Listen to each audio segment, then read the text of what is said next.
Brian, ano ba yung reklamo na inihain ng mga kaanak ng biktima ng gumuhong gusali?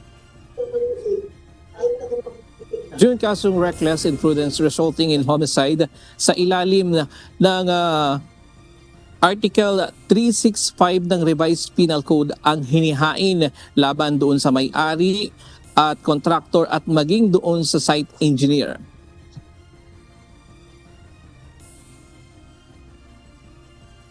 Naghihinagpis ang 79 years old na sina Tatay Romeo at Nanay Estrelita. Ilang araw na rin silang hindi makakain at makatulog ng maayos simula nang mangyari ang pagguho ng itinatayong gusali sa Angeles City, Pampanga. Ang kanila kasing kaisa-isang anak na siyang pangunahing katuwang nila ang naka-duty na gwardya sa gusali noong araw na gumuho ang itinatayong gusali. Hanggang ngayon, hindi pa nila nakikita ang kanilang anak na si Wilson Bay. Ay, hilang ko po kung mabuhay pa ako. Masakit po, masakit. Hindi ko natutulog mula noon na hindi ako kumakain. Napakasakit naman po ang pagsubok sa akin. Hindi po kayo nag-alala nung hindi siya nagparamdam na Opo, nag-alala po kami dahil bakit ganoon. Wala pa siya. Ngayon po, Papahingahan niyo muna. wala na kaming katulong. Kami-kami na lang. Paupuin niyo na. Napakahirap po. Sana po bumalik ng buhay yung anak namin. Ayon sa fact-finding team, isa sa mga kaanak ng mga biktima ang naghain ng reklamo laban sa may-ari ng gusali, contractor at site engineer.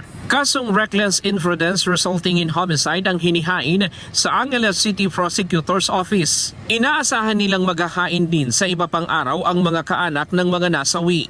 Meron na po nakapag-file. We're still verifying the name. Ito po mga kaanak ng victim. Yes, opo, kaanak ng victim. So far, isa pa lang po yung na-file, but susunod na po yung mga na-identify na bodies. So susunod na po yung pag-file sa kanila. Kasi nakikipag-ugnayan na po yung ating mga kapulisan sa kanila who are investigating on demand. Sabi naman ng abogado ng may-ari, haharapin nila ang kasong isasampa laban sa kanyang kliyente. Pero makikipag-areglo din sila sa pamilya ng mga biktima. Wala tayong magagawa doon. Although, at this point, ba't naman sila magpapagod pa kung sinasagot naman yung gusto nilang pag-usapan? Diba? Kung ano yung magiging actual damages at saka moral damages, ready naman yung contractor at kung kukulangin yun, yung may-ari naman, ayaw din yan na sigalot. So, Inaareglo nyo ba ang mga biktima? Parang ganun. oo, kasi that's why we're reaching to them. Kaya nung sabi ni Mayor na sabay na kaming mag-press con, humarap na yung mga abogado para kung po pwedeng hindi na mapunta sa demandahan, dadaan yan sa piskalya at yung mga iba naman civil case ang pwedeng i-file.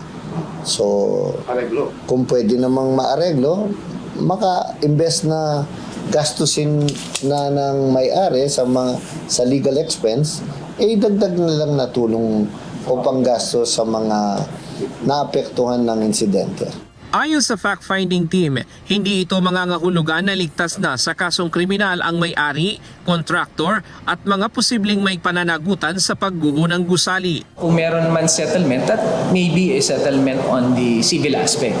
But the criminal aspect may continue. That will depend po doon sa judge and the fiscal handling the case. Kung magkakaroon ba ng dismissal also of the criminal aspect. Ngayong hapon, 3 pang katawan ng mga biktima ang na-recover sa Ground Zero, kabilang ang 2 babae at 1 lalaki. Inihinalang bata ang isa sa mga babae. Sa ngayon, umabot na sa 20 ang na-recover na mga katawan ng mga biktima.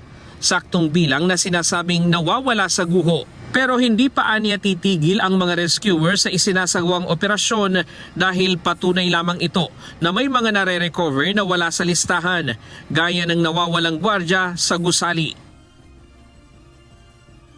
June, naghahain din ng motion for temporary hold departure order sa City Prosecutor's Office itong complainant para hindi makalabas ng bansa itong may-ari, yung structural engineer at gayon din yung contractor. Tumingi din sila ng palugit dito sa para maisumite yung mga kaukulang dokumento na hinihingi sa kanila ng fact-finding team. Dahil 2 araw lang ang ibinigay sa kanila, sa ngayon ang naibibigay pa lang nila yung building permit, soil testing at team ng structural engineer. Pero marami pang mga dokumento na hinihingi sa kanila itong fact-finding team at binigyan sila ng hanggang ngayong linggo lamang para maisumite ang lahat ng mga dokumento na kailangan para sa kanilang isinasagawang investigasyon. Diyan muna ang latest mula dito sa Angeles City, Pampanga. Balik sa iyo, June. Maraming salamat, Ryan Lacanlale.